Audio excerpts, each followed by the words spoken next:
How's it going, everybody? Today it is the 40th episode of my Awkward Christian 365-day project thingamabobber. Today we're going to talk about a verse.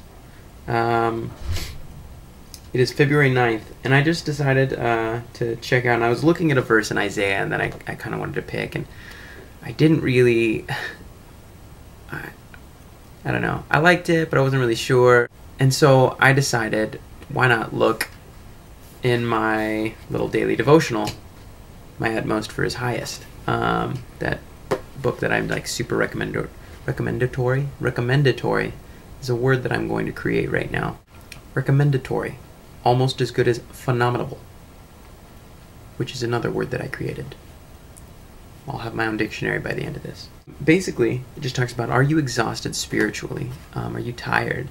Are you weary? And the verse that I was looking at before was like, chasing after righteousness brings peace. It says, "In the work of righteousness will be peace, in the service of righteousness, quietness and confidence forever." Confidence in your salvation, confidence in yourself. This peace and confidence that you would have, to not be worried, to just be peaceful. And that's something that I've been chasing after, but I didn't feel like this was the verse that I needed to really focus on this week. And so I just looked in here and I got this. And I thought it was Isaiah 40, this one, and then I eventually found it and it wasn't.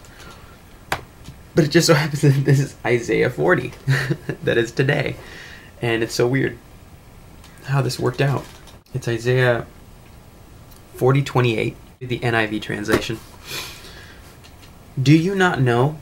Have you not heard? The Lord is the everlasting God, the creator of the earth. He will not grow tired or weary, and his understanding no one can fathom." A lot of times I know we get tired of trying to continue on in this this battle that we're fighting, this war, and it gets really difficult. And a lot of times I think to myself that I just want to stop. I just want to rest for a little bit. I don't want to have to do so much. Like, the more that God gives me, the more I take on, all of a sudden God decides to give me even more. And then I go, you just gave me all this to take care of right now. You really want me to give up more of my time for this? A lot of times we try to rely on ourselves as our own fuel. And it doesn't work that way. Because we have a limited amount and we can run ourselves dry.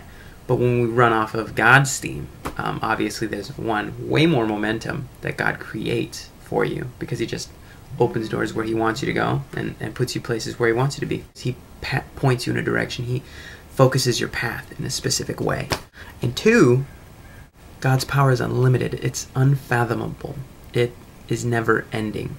And so when you draw on God's power, it's not like you're like, well, I used up all of the God juice today. It doesn't work like that. When you're weary and you're tired, or you're feeling like you're feeling just kind of plateaued, or you're feeling like you're not doing, maybe you're trying to run off your own steam. And the best place to meet God is when you've emptied out all your reserves and you have to turn to him.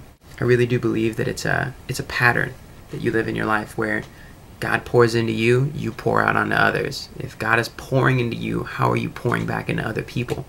And hopefully you've got those opportunities in your life right now where you're able to give back to God however you can, with whatever you can, regardless of whatever situation you're in, whether it's in your workplace, or whether it's with your friends, or whether it's, at your church with the people who are already walking with you and running with you in the race.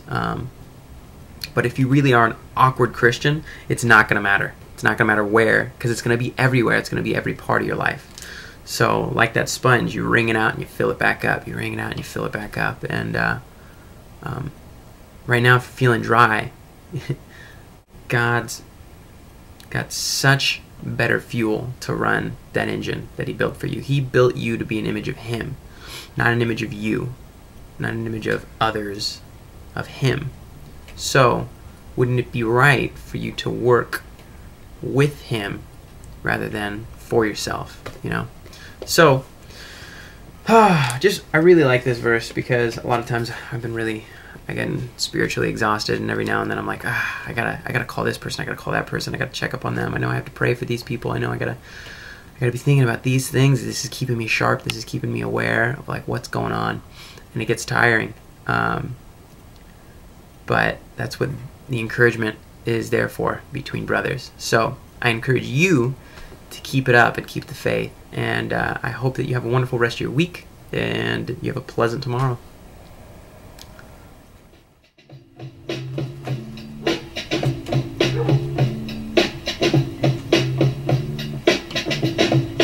Meet you downstairs in the bar and her your rolled up sleeve. The shadow on the wall tells me the sun is going down.